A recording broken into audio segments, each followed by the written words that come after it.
Hi friends, welcome to our channel. Brahmamudi serial next ఎపిసోడ్లో ఏం జరగబోతోందో ఈ వీడియోలో చూసి తెలుసుకుందాం. కావ్య జ్ఞాపకాలన్నిటినీ తగలపెట్టేసిన రాజ్ అసలేం జరిగింది అని తెలుసుకోవడానికి ఈ వీడియోని స్కిప్ చేయకుండా ఎండ్ వరకు చూసేయండి. కావ్య ఇలాంటి తప్పుని అస్సలు చేసి ఉండదు.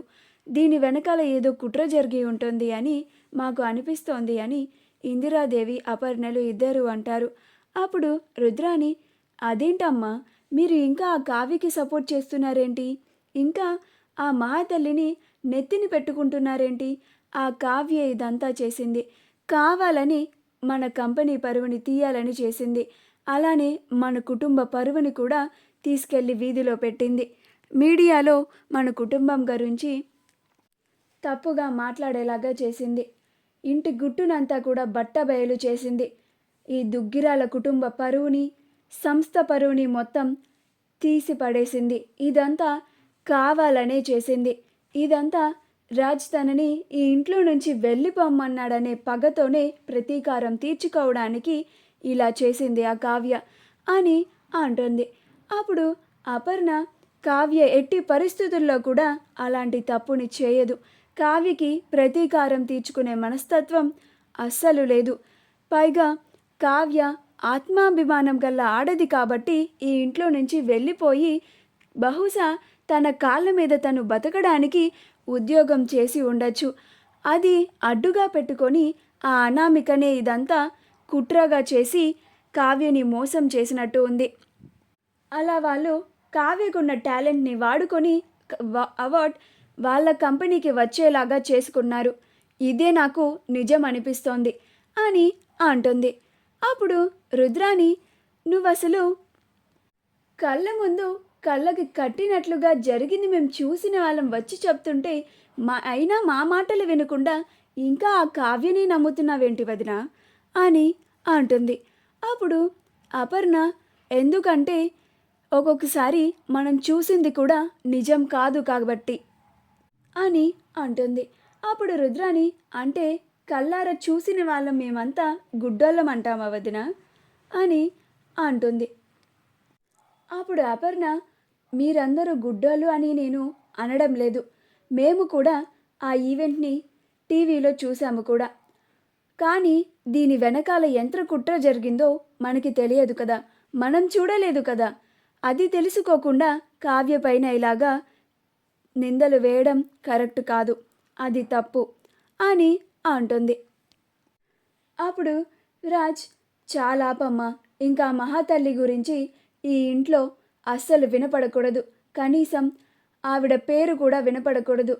ఈరోజు ఆ మహాతల్లి చేసిన పనికి నా మనసు విరిగిపోయింది. ఏ కవసాన ఉన్నా ఆమె మీద ఉన్న కొంచెం ఉన్న ప్రేమ కూడా ఈ రోజుడితో తొలగిపోయింది. ఆవిడ మీద ఉన్న పూర్తి నమ్మకం ఈరోజు పోగొట్టుకుంది. మన శత్రువులైన ఆ కంపెనీతో చేతులు కలిపి మన సంస్థ పరువు పోయేలాగా చేసింది. అలాగే మన కుటుంబ పరువును కూడా పోగొట్టింది. ఇదంతా ఆ కళావతి కావాలనే మన కుటుంబం పైన ప్రతీకారం తీర్చుకోవడానికే చేసింది. ఇక నుంచి ఆ కావ్యకి ఈ ఇంటికి ఎలాంటి సంబంధం లేదు. ఇంకా ఆ కావ్యకి ఈ ఇంట్లో ఉన్న కుటుంబ సభ్యులందరూ కూడా దూరంగా ఉండాలి అని అంటాడు. అప్పుడు అపర్ణ, నాన్న రాజ్, అదేంటిరా అలా మాట్లాడుతున్నావు అని అంటుంది. అప్పుడు రాజ్, ప్లీజ్ మమ్మీ, ఇక నుంచి ఎవ్వరూ ఆ కళావతి గురించి నా దగ్గర ప్రస్తావన తీసుకురాకండి. నేను ఆమె గురించి ఇక ఏదీ వినను. ఆమెని నా జీవితంలో నుంచి చెరిపేశాను. ఒక చినిగిపోయిన కాగితంలాగా చూస్తాను.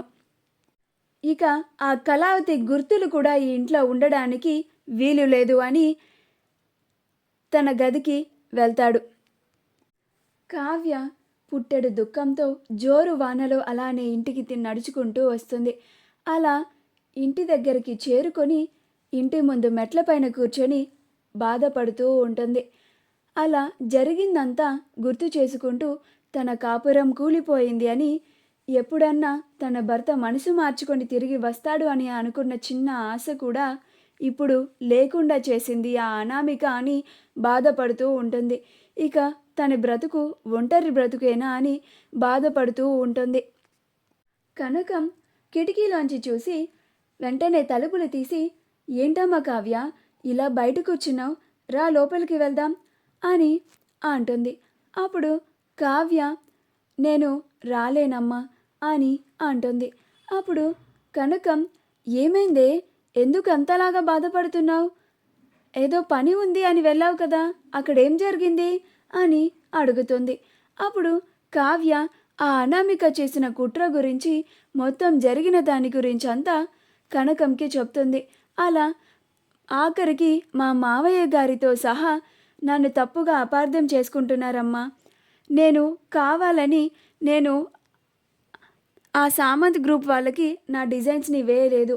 అసలు నేను వేసిన డిజైన్స్ ఆ కంపెనీకి వెళ్తున్నాయని కూడా నాకు అస్సలు తెలియదమ్మా.